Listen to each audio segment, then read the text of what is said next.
भारतीय गणतन्त्र दिवस। नेपालको दक्षिणी मित्र राष्ट्र भारतले हरेक वर्ष जनवरी 26 तारिखमा गणतन्त्र दिवस मनाउने गर्दछ।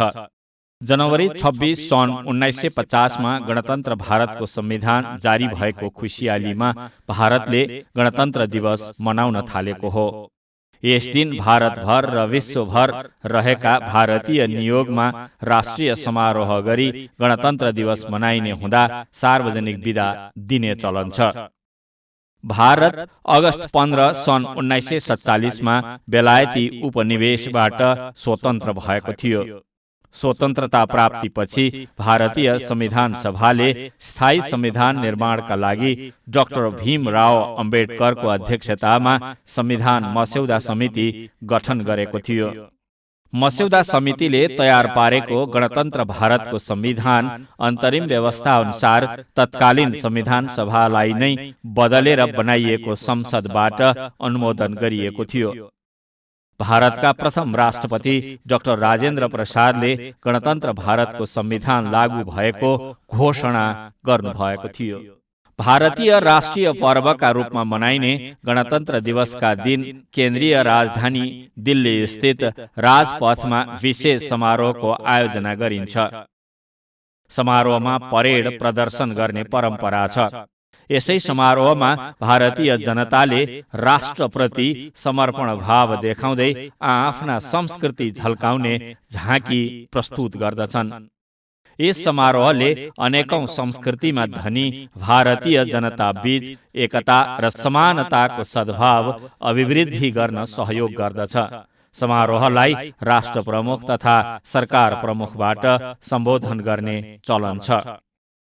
भारतीय गणतन्त्र दिवसका अवसरमा राष्ट्रिय जीवनमा महत्त्वपूर्ण योगदान गरेका व्यक्ति तथा सङ्घ संस्थालाई भारत सरकारले पुरस्कार, मान पदवी तथा विभूषण प्रदान गर्दछ। साथै भारतप्रति मित्रवत व्यवहार गर्ने विदेशी सङ्घ संस्था र व्यक्तिलाई कदर पनि गरिन्छ। यसैगरी भारतका विभिन्न राज्य तथा नगरहरूमा पनि विभिन्न समारोहको आयोजना गरी गणतन्त्र दिवस मनाइन्छ। यस अवसरमा भारतीय जनताले मुलुकका लागि गरेको सेवा, समर्पण र त्यागको प्रशंसा गरिन्छ। भारतीय जनताको प्रतिष्ठा बढाउने कार्यको चर्चा गरिन्छ।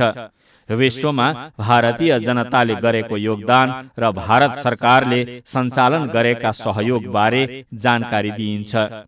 छिमेकी मुलुक र संसारभर भारतले आफ्नो छवि उच्च राख्न अघि सारेका राजनीतिक तथा कूटनीतिक योजनाका बारेमा पनि अवगत गराइन्छ।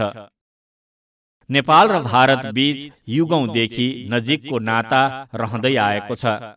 दुई छिमेकी देशका जनताको आवागमनका लागि सीमा खुला रहेकाले सामाजिक सम्बन्ध पनि प्रगाढ छ। नेपाल र भारतका जनताको सामाजिक तथा सांस्कृतिक मूल्य मान्यता समान रहेकाले सम्बन्धका अन्य क्षेत्रमा पनि द्विपक्षीय सहयोग आदान प्रदान सम्भव भएको हो। प्राकृतिक सम्पदाको सदुपयोगमा दुवै देश बीच सहकार्य हुँदै आएको पाइन्छ। आर्थिक उन्नति एवं भौतिक निर्माणका क्षेत्रमा पनि नेपाल र भारत बीच सुमधुर सम्बन्ध रहँदै आएको छ। प्राकृतिक स्रोतले धनी राष्ट्र नेपाल र प्राविधिक उन्नतिमा अघि बढिरहेको भारत बीच आपसी सहयोगका माध्यमबाट अनेकौं योजना सञ्चालन भइरहेका छन्। नेपाल र भारतको संयुक्त प्रयासमा विराटनगर, नेपालगञ्ज र वीरगञ्जमा एकीकृत जाँच चौकी आइचिपी को उद्घाटन गरी कार्य प्रारम्भ गरिएको छ। भारतले नेपालका विभिन्न जिल्लामा सडक निर्माण गरी आवागमनमा सहयोग पुर्याएको छ। पूर्व पश्चिम महेन्द्र राजमार्गसँग जोडिएका 7 जिल्लामा 2 लेनका सम्पर्क सडक निर्माण गर्न भारतीय सहयोग प्राप्त भएको छ। तराई क्षेत्रमा हुलाकी मार्ग निर्माणका लागि पनि भारतले सहयोग उपलब्ध गराएको छ। Jaynagar Kurtha cross border railway line निर्माणमा भारतीय सहयोग प्राप्त भएको छ। मोतिहारीदेखि अम्लेखगञ्जसम्म भारतीय सहयोगमा निर्माण गरिएको पेट्रोलियम पाइपलाइनले गर्दा नेपालमा तेल आयात सहज भएको छ। विक्रम सम्वत 2072 सालको गोर्खा भूकम्पपछि भत्किएका घर बस्तीको पुनर्निर्माणमा पनि भारत सरकारले सहयोग गरेको छ। भूकम्पका कारण भवन भत्किएर पठन पाठन कठिन भएका गोर्खा, नुवाकोट, काठमाडौँ जिल्लाका विद्यालयको भवन निर्माणमा भारतीय सहयोग प्राप्त भएको छ। पुनर्निर्माण प्राधिकरणले आयोजना गरेको सम्मेलनमा भारतले 1 अर्ब बराबरको सहयोग गर्ने प्रतिबद्धता जनाए अनुसार विभिन्न क्षेत्रमा निर्माण कार्य सम्पन्न गरेको छ। नेपालको सांस्कृतिक सम्पदाको जीर्णोद्धार र निर्माणमा पनि भारतीय सहयोग उपलब्ध भएको छ। पाशुपत क्षेत्रमा भारत सरकारको सहयोगमा सुविधा सम्पन्न धर्मशाला निर्माण भई सञ्चालनमा आएको छ। भारतीय सहयोगमा मनाङको तासोक तारे गुम्बाको पुनर्निर्माण सम्पन्न भएको छ। विश्वभर महामारीका रूपमा फैलिएको कोभिड-19 विरुद्धको खोप सहयोग उपलब्ध गराउनुका साथै भारत सरकारले सघन उपचार कक्ष निर्माण र एम्बुलेन्स प्रदान गरेको छ। रूपन्देहीको नहरपुरमा रहेको विद्यालयको आधुनिक भवन निर्माण गर्न भारत सरकारले आर्थिक सहयोग उपलब्ध गराएको छ। देशका विभिन्न विद्यालयलाई स्कुल बस दिनुका साथै प्राविधिक शिक्षा, कृषि तालिमका क्षेत्रमा पनि सहयोग प्रदान गरी भारतले नेपाली जनतालाई आय आर्जनका लागि सहयोग प्रदान गर्दै आएको छ।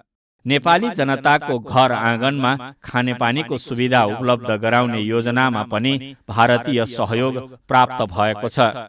दुई देश बीच आदान प्रदान हुँदै आएको बहुआयामिक सहयोगले जनस्तरमा सद्भाव अभिवृद्धि भएको छ। सरकार बीचको सहयोग र समझदारी अझ प्रगाढ बनाएको छ। आगामी दिनमा यस्ता सहयोगले आपसी सम्बन्ध सुमधुर हुनका साथै क्षेत्रीय सन्तुलनमा हाम्रो यात्रा फलदायी हुने विश्वास गर्न सकिन्छ। जनता टेलिभिजन परिवार भारतीय गणतन्त्र दिवसका अवसरमा नेपाल र भारत बीच द्विपक्षीय सहयोगका माध्यमबाट आपसी सम्बन्ध थप सुदृढ हुन सकोस् भन्ने बधाई शुभकामना व्यक्त गर्दछ।